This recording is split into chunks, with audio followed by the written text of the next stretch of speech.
참예수님, 배은하 신부님과 함께 최양업 신부님 따라가기, 우리 신부님의 서간을 중심으로 해서 지금 공부를 하고 있습니다. 이제 24회 나가고 있습니다. 그 신자들이 지난번에 담배 농사를 이렇게 이야기를 했는데, 담배를 이야기하면서 제가 배운 게 운명 공동체, 경제 공동체, 네, 그렇죠. 생명 공동체, 신앙 공동체. 이게 담배 하나가 공동체를 완전히 공동체를 만들어 준 것 같아요. 신자들이 담배 농사를 집중적으로 하는 과정에서 담배 품종을 가르치는 단어 가운데 강림초라는 게 있어요. 1960년대까지도 경기도 북부 지역 사람들이 기억하던 이 단어는 성령 강림절을 전후 때 심은 담배를 가르치는 말이라고. 그래서 강림초라고, 성령 강림, 그래갖고 강림초. 이제 아마 다음 주 교회와 가서 다음 주 정도에 강림, 이제 성령 강림 대축일이 될 텐데, 여기 제천, 강원도 여기 담배 농사 여기 심어요, 실질적으로. 네, 담배 농사, 요 동네도 우리 대상리 대하리도 심고, 여기 공길이라는 데도 담배를 심어요. 근데 딱 성령 강림 시기에 담배를 심어요. 그래갖고 9월 달까지 해가 이제 담배가 노랗게 되면 그때서 딱 그렇게 수확을 하더라고요. 그래서 이거 강림초라고, 성령 강림 대축일을 맞이해서 담배를 심는다 그래서 이 강림초는 특별히 품질이 우수해서 시장에서 환영을 많이 받았다라고 그럽니다. 장사꾼들이 역시 말뜻을 자세히 모르면서도 신자 농사꾼의 말을 따라 이를 강림초라고 불렀고 높은 값을 쳐줘줬다는 거예요. 참, 농사꾼이 아닌 신자들은, 농사가 아닌 신자들은 옹기를 구워서 팔아 생기를 유지를 했다고 그래요. 그래서 왕님도 그 옹기 그 팔아서 해갖고, 옹기 그 왕님도 완전히 그 교우촌이잖아요. 그렇죠. 그 뒤쪽에 가보면은 그 옹기 그 구이 터가 있어요. 그 어마어마하게 크더라고요. 그걸 구워다가 이제 수원에다 내다 파는 거지. 큰 무거운 걸 쳐서. 그래서 옹기를 빚을 적당한 흙과 땔감 나무가 풍부한 곳에서 옹기 굽는 옹기점을 열고 시장에다 내다 팔았던 거죠. 이렇게 수고로운 삶을 살면서도 우리 천주교 선조들은 자신의 신앙에 기쁨을 가졌던 거지. 그러니까 세상 사람들 다 몰라도 괜찮아. 우리들끼리 천주님 소리 내어서 주모경 외울 수 있고 조가망가 할 수만 있고 같이 노동할 수 있으면 좋다 이거죠. 서로 도우고 믿음을 이웃에게 전파해 갔다라는.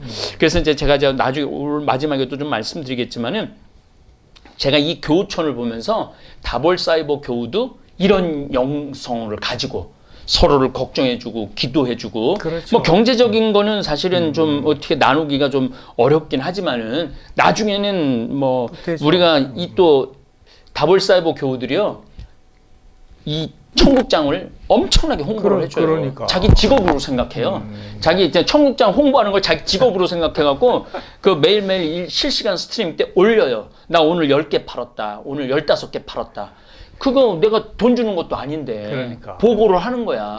그래서 제가 수많은 점원을 가지고 있고, 그렇죠. 판매 사원들이 어마어마하게 많아요. 전 세계에 있어, 전 세계.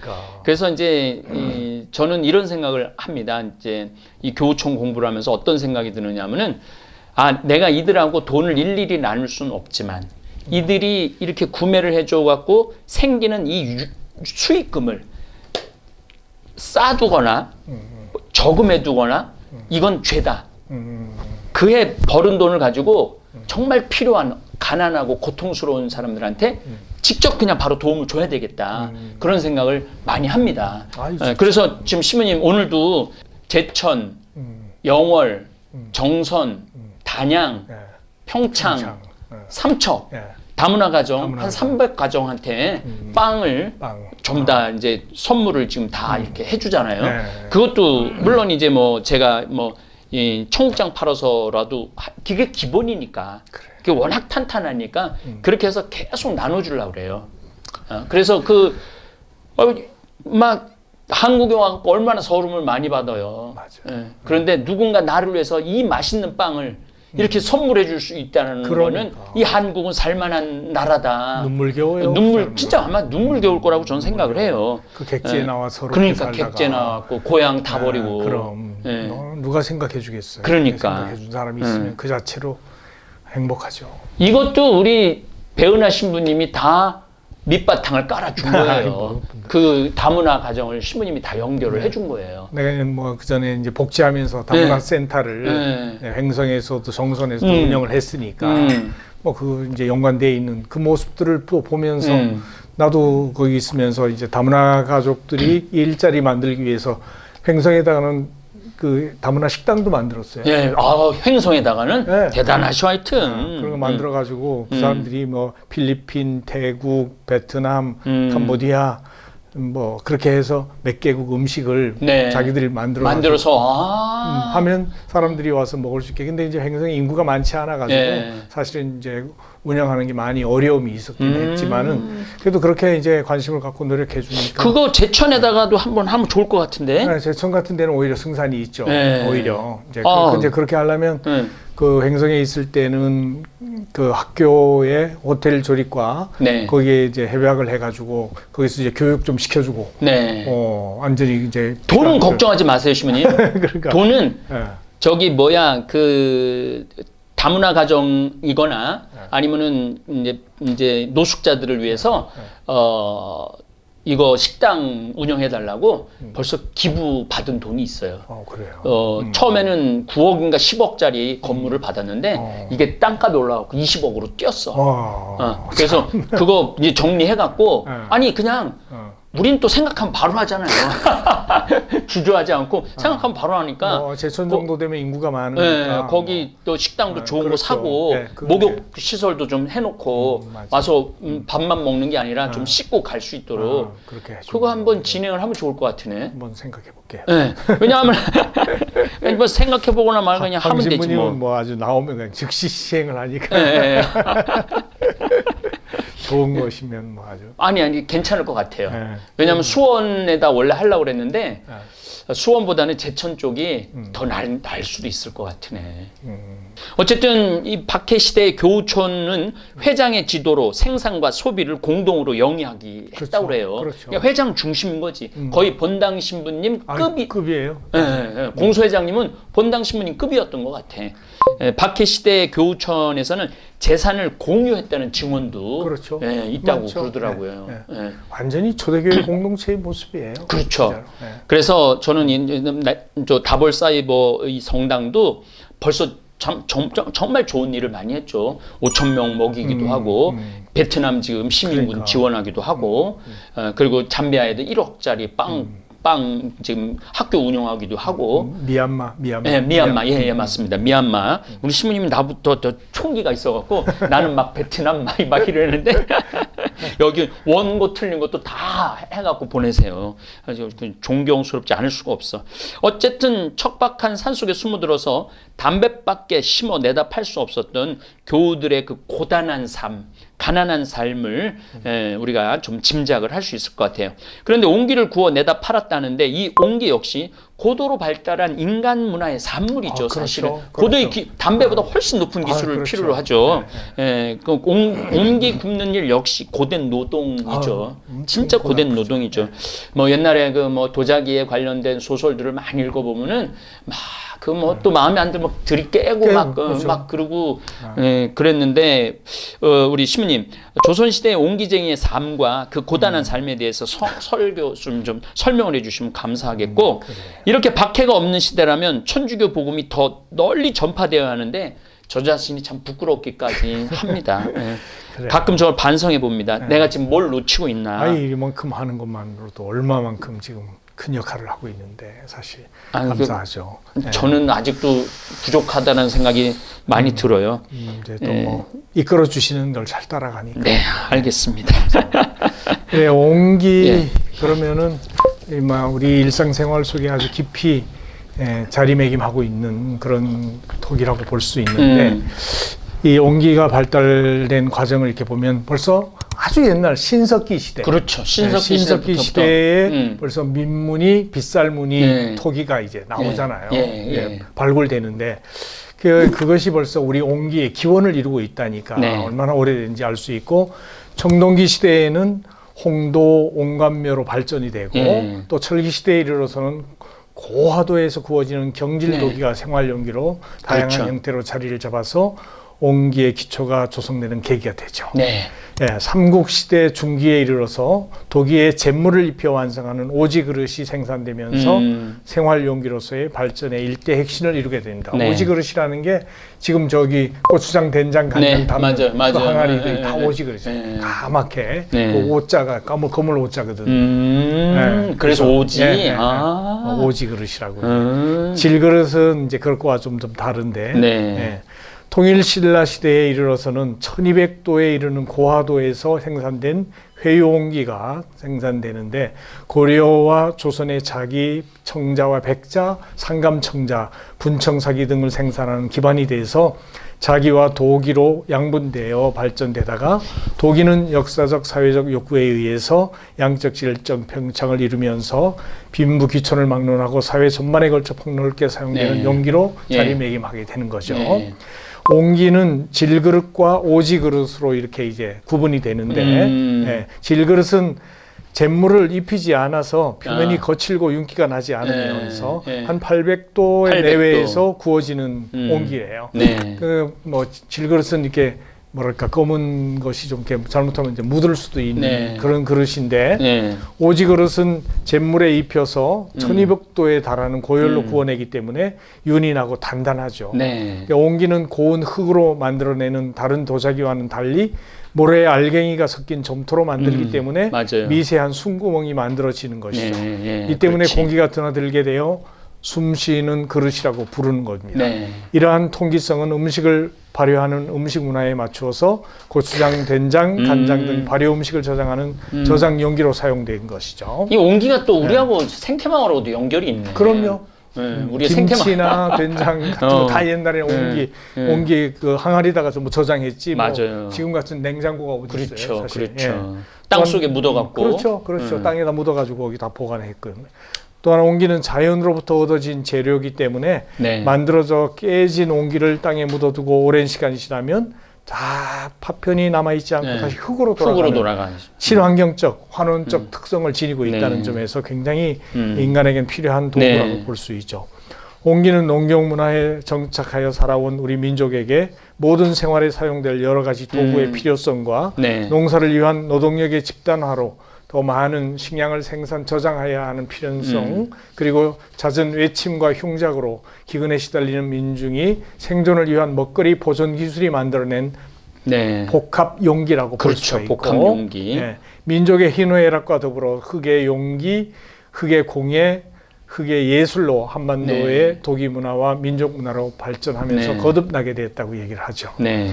그리고 18세기 말 조선에 들어온 천주교는 신자들은 마땅하게 살 수 있는 것이 뭐 화전을 읽어서 담배 농사를 짓든 뭐 조 농사를 짓든 네. 하는 것밖에 방법이 없었는데 돈이 많이 안 되고 네. 이제 또 그런 것도 있으니까 신자들이 깊은 산속으로 점점 숨어 들어가면서 경기도, 충청도, 강원도 지역, 중부 내륙 지방으로 퍼져나가면서 네. 옹기가 이제 네. 그 삶의 수단이 되는 거라고 볼 거지. 수가 있죠. 네. 예, 그래서 옹기점은 단순한 생활 수단이 아니라 교회 공동 생활의 작품이라고 네, 이렇게 그렇죠. 표현할 수가 있는 건데 천주교 신자들이 옹기점을 만들어서 살게 된 이유를 내 나름대로 이제 정리를 네. 했는데 네. 그게 이제 뭐 어디 책에 나와 있는 건 아니고 네. 이건 우리 신자들이 알아야 될 부분이기 네. 때문에 첫째는 돈을 들이지 않고 하느님이 주신 자연 흙이잖아요. 그렇지. 흙과 나무만 있으면 그렇지. 옹기를 만들 수 있어요. 그렇죠. 예. 그 흙과 나무만 있으면 되는데 산속에 숨어 사는 신자들에게 바로 자원이라는 게 흙과 나무 그거였기 때문에 자원의 공급이 용이했다. 이제 이게 첫 번째고 이제 두 번째로는 시부님도 아까 얘기했듯이 담배도 그렇듯이 옹기를 만들려면 반드시 공동 작업을 해야 되는데 네.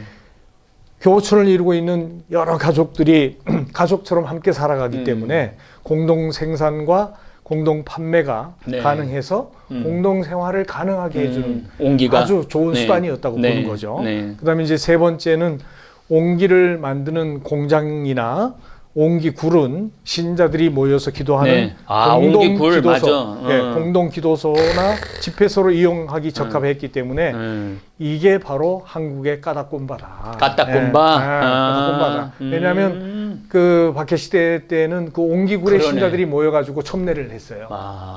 그 굴 속에서. 굴 속에 들어가서. 그 이제 굴도 이제 그때 이제 옹기굴은 대포굴이라 그래가지고. 네.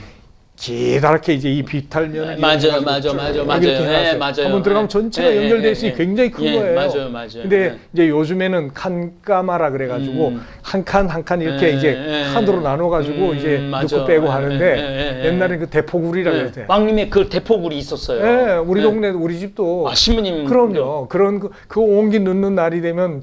동네 사람들이 다 신자니까 다 와가지고 그걸 받아가지고 또 안에서 이제 쌓았는데 잘 쌓아야지 잘못해 무너지게 되면 옹기 다 버리니까 이제 그러면서 이제 그거 할 때도 그러고 옹기 꺼낼 때도 그러고 또 이제 그 중간에 불 떼는 것도 이제 피운 불부터 시작해가지고 큰 불 뗄 때는 이 도수가 뭐 천도가 넘어가야 되고 천도가 넘어가고 그 큰 불을 다 떼고 나서 불이 완전히 그 옹기가 빨갛게 만들어진 다음에는 그 창구멍이라고 굴을 따라 올라가면서 이제 왜냐면 앞에는 뜨겁지만 뒤에는 연기가 나가니까 식으니까 계속 그 창구멍으로 이만한 구멍이 있어. 고리로 이제 나무를 집어넣어서 거기 안에서 불이 또 홀라 타올라서 보면은 진짜 옹기가 그렇게 예쁠 수가 없어요. 맑게 불 속에서 구워지는 그 모습을 보면은 도자기를 굽는 사람들도 그렇고 그것에 완전히 어떤 영감도 느끼고 그 아름다움에 도취되겠다는 생각이 드는데 진짜 나온 다음에는 뭐 사실 색깔이 별거 아닌데 불 속에서 구워질 때 그 모습을 보면 정말 아주 굉장히 매력적이에요. 신부님 집안은 옹기를 구웠다 그래요. 오리지널 천주교 교우촌이니까. 우리 집이 이제 그 여주 도전리 그 원심이라고 하는 데서 거기서 이제 옹기를 만들어 증조 할아버지 때부터 배영호 신부 거기에요. 맞아, 배영호 신부님. 그 우리 집안이니까. 그런데 거기서 이제 하다가 김한철 신부님, 김한철 신부고 우리 할아버지 때 이제 증조 할아버지 돌아가시고 나서 할아버지 때 이제 강원도 행정이라고 하는데 소금강 밑에 그리로 내려왔다. 그리로 왔다가 거기서 이제 강원도 삼척 우리가 태어난 그곳으로 와가지고 그곳에 옹기점이 아직 없었으니까 와가지고 이제 옹기 굴을 만들고 그다음에 옹기 공장을 만들어서 이제 뭐 큰아버지, 작은아버지, 우리 아버지 다 뭐 옹기 만드는 사람 옹기 대장이라 그래요. 옹기 대장. 옹기 대장이라 그래. 그래서 그걸로 항아리를 만들어낼 수 있는 그 기술이 있어야 되는데 그게 안 찌그러들고 그냥 발로 이렇게 돌리면서 툭툭툭툭 치면서 이게 켜 올라가는 건데 참 놀라워요. 그 만드는 걸 보면 어릴 때면 항상 그 모습 보면서 장난도 많이 치고 그 흙 갖다가 뭐 다른 뭐 만들기도 하고 이제 그랬었는데 이제 그렇게 하면서 살았으니까 온 식구들이 뭐 옹기를 가지고 먹고 사는 건데 동네 신자들도 교우들도 아닌 사람들까지도 그 큰 불 뗄 때는 다 와서 거기서 밥을 다 먹어요. 다 먹고 꺼낼 때도 이제 그렇고 같이 꺼내주고 이제 그러면서 이제 같이 했는데 그러니까 가족이 되는 거죠. 같은 일을 하는 공동 작업을 하니까 이제 뭐 우리 식구들이 그렇게 하면서 살고 꺼내 놓으면 이제 그걸 다 또 이제 쓸 수 있는 거, 못 쓰는 거 이렇게 못 쓰는 건 파기라 무기라 그래가지고 찌그러들거나 금이 가거나 이거는 다 또 깨버리고 이제 그렇게 하고 쓸 수 있는 것만 쭉 열을 지어서 놓고 그걸 이제 뭐 장사꾼에게 넘길 수도 있고 못 넘긴 거는 직접 이제 우리가 이제 팔러 가는 거예요. 이제 어머니가 거치게에다 지고 어머니가 그 이고 팔러 다니고 하는데 항아리 이따만 우리 키만한 그 항아리들을 2개, 3개씩 엮어 새끼줄로 엮어가지고 그 속에다가 뭐예요? 항아리 조그만한 그릇들 이런 걸 또 집어넣어. 또 새끼 항아리들. 그래가지고 이건 도저히 들지도 못하니까 다른 사람 장정 둘이서 들어가지고 머리에 이어주는 거예요. 그럼 이어주는데 등에는 아기가 달렸어. 아이고. 그리고 이건 손이 잡을 것도 없는 거야. 아기 잡을 손도 없고. 그래가지고 이걸 가면서 몇 사람이 그렇게 해서 여자들이 이고 가면 가다가 쉴 때 서로 잡아주면서 이걸 내리는 거야. 와. 그러면서 내가 그 업혀 다니다 얘기를 어머니가 이렇게 얘기해주고 그러더라고. 그래서 이제 아이가 그러면서 장에 가가지고 이제 그걸 팔고 그걸 못 팔면 또 이제 시골로 다니면서 집집마다 그 농사 지은 물건하고 옹기를 이렇게 바꿔가지고 또 올 때도 그걸 모시고 농산물 하고 그러면서 가지고 와서 이제 살게 됐던 그런 시절의 상황들을 이렇게 이제 보게 되는데 그렇게 고달프게 살아도 돌아오면 저녁에 반드시 모여서 기도하고 바치는 그런 모습을 이제 참 보면서 많이 느끼죠. 그래서 이제 그렇게 해서 네 번째 그 특징이 옹기 팔기 위해서 여러 집을 방문할 수가 있었기 때문에 신자들끼리 소식을 전하기가 너무 좋았던 거예요. 그래서 등짐지고 다니든지 이고 다니면서 자연스럽게 교우들을 만나고 전교도 하면서 교회 소식을 접하거나 전할 수 있는 수단이 되고 어디 신부님이 오신다 그러면 그 소식도 다 전해주고 아까 뭐 이렇게 릴레이식으로 이제 이어가는 그런 이야기들도 우리가 했었잖아요. 그런 일들이 이걸 통해서 공동 작업을 통해서 가능할 수 있었던 것이다 생각이 듭니다. 신부님이 지금 옹기에 대해서 완전 그냥 그야말로 옹기장이 집 아들의 입장에서 해줘갖고 너무 실감이 나요. 그렇죠. 그 사실 아까 신부님이 이제 구석기 신석기 제 암사동에 그 신석기 터가 있거든요. 서울 암사동에 거기 가보면 그 빗살무늬 이렇게 있고 그러면서 점점 온도를 높이는 게 사실은 최고의 기술이죠. 맞아. 온도를 700도를 온도를 높이면은 이 그릇이 안 그럴 것 같은데 찌그러들어요. 터지거나 깨지거나 터지거나. 그래서 800도 올리는 것도 어려운데 1200도까지 올린다는 건 최고의 기술을 갖고 있는 거죠. 그래서 뭐 백자, 청자 만들 때는 1400도까지도 올라간다고 그러더라고요. 그래서 우리나라 이 백자 기술, 청자 기술이 이게 세계적인 기술인 거지. 이런 도기 문화를 우리 조선 천주교회가 이어받아갖고 옹기를 해갖고 정말 전국의 산골짜기랑 골짜기 다 들어가갖고 근데 사실 여주 흙이 제일 좋다고 그러더라고요. 좋아요. 그래서 여주에 이제 여주 쪽으로 도자기 하는 데가 많고 기와 만드는 데도 많고 기와도 많고 옹기 만드는 데도 많고 제일 많고 그래서 이 옹기가 얼마나 생활 필수품이었느냐면 조선 태종과 세종 때에서는 서울의 화재를 대비하기 위해서 5집마다 옹기 물독 하나씩을 의무적으로 둬야 되는 거야. 그래갖고 물을 항상 담아둬야 돼. 그 불이 일어나면은 소방용으로 빨리 들고 나가야 됐던 거지.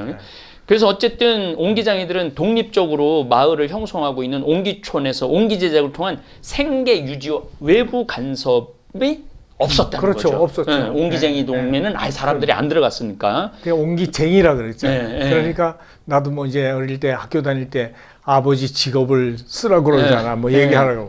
옹기쟁이라고 쓰는 게 너무 부끄러운 거야, 그게. 그래서 고상하게 토기점. 이렇게 썼던 일이 있는데 지난 시간이 지나고 나면 그것이 내가 부끄럽게 느껴져. 왜냐하면 알다시피 김수환 추기경님이 호가 옹기예요. 김수환 추기경님 집안도 옹기점 집안이야. 그 군위 쪽에 그렇게 하면서 그 옹기점에서 그렇게 커왔던 거거든. 그래서 이제 뭐 그런 걸 생각하면 시모님 말씀대로 옹기를 장터와 마을을 다니면서 옹기를 판매하고 천주교 전파와 교인들 사이에 연락을 주고받았다고 그러죠. 박해 시대 신자들은 교우촌 생활 1889년 전라도 지방에서 전교를 하던 보드네 신부는 다음과 같은 말로 결론을 내리는데 신부님이 이렇게 표현을 해요. 신입 교우들의 협동심은 감탄스럽습니다. 그 중에서 뛰어난 미덕은 그들 서로가 사랑과 정성을 베푸는 일입니다. 현세의 재물이 궁핍하지만 사람이나 신분의 차별 없이 조금 있는 재물을 가지고도 서로 나누며 살아갑니다. 이 공소를 돌아보노라면 마치 제가 초대 그리스도교에 와 있는 듯합니다. 사도행전을 보면 그때 신도들은 자기의 전 재산을 사도들에게 바치고 예수 그리스도의 청빙과 형제적인 아가페를 함께 나누는 것 외에는 이 세상에서 아무것도 바라지 않았습니다. 이곳에 예비한 신자들도 선배 형제들의 표양을 본받고 있습니다. 그러니까 조선시대 초기 천주교 교인들은 신앙 공동체이면서 운명 공동체이면서 생명 공동체고 그렇죠. 경제 공동체였다는 거죠. 맞아요. 신앙을 위해 깊은 골짜기로 숨어들었고 경제 생활을 하기 위해서 산 비탈길에 담배를 심었고 일반 벼보다는 2배 더 힘든 조를 심었고 정말 그 힘든 옹기 구이를 하고 하느님 한 분만 모실 수 있다면 천주님만 마음 편안하게 소리질러 찬양할 수 있다면 우리는 그 고통도 다 참아낼 수 있다. 그게 신부님 편제도 묻어나고 그렇죠. 달래 교회사도 묻어나고 김대건 신부님 편제도 묻어나고 그리고 전에 들은 얘기 안에도 묻어나는 거죠. 한국 천주교회는 2000년 전 초대 교회 공동체의 또 다른 표양을 우리는 보고 있습니다. 저는 지금 우리 13,000명이 되는 되살림 후원회원과 23만 명이 되는 다볼 사이버 성당 교우들 사이버 사목을 하면서 초대교회 모습을 닮아 나가기를 지향하면서 기도하고 지금 일을 하고 있습니다. 그래서 출소자들을 돕고 다문화 가정을 돕고 미혼모를 돌보고 자 합니다. 아울러 문경 성요셉 피정집은 이사야연서 55장 1절 제가 제일 좋아하는 말이에요. 모든 이가 값없이 그러니까 모든 이가 돈 없이 식량과 꿀과 젖을 사 먹을 자격이 있다는 말을 해요. 값없이 돈 사라 이거예요. 맞아요. 이 값없이 사라는 건 돈 없이 먹을 거를 살 수 있다는 거죠. 그렇죠. 값없이. 그래서 저는 값없이 이렇게 우리 교우들이 좀 자신 있게 먹을 거를 당당하게 먹을 오늘 시민이하고 얘기하면서 제천으로 그거 추진을 좀 해야 되겠어요. 왜냐하면은 과천에서 땅 협동조합에서 빨리빨리 팔으라고 그 뭐 가격도 나왔어요. 아유, 그래서 그걸 팔아갖고 진행을 봅시다. 할 겁니다. 우리 문경의 배에 우리 은하 신부님 머무를 집도 지을 계획입니다. 은퇴하시면 어디 가지 마시고 문경 제3생태 마을에 오셔서 길 잃은 양들에게 큰 울타리가 되어주기를 간절히 바랍니다. 오늘 옹기 얘기 너무너무 재미나게 잘 들었습니다. 신부님. 항상 신부님 만나고 나면은 뭔가 뿌듯한 걸 얻어가는 것 같아요. 내가 그렇죠.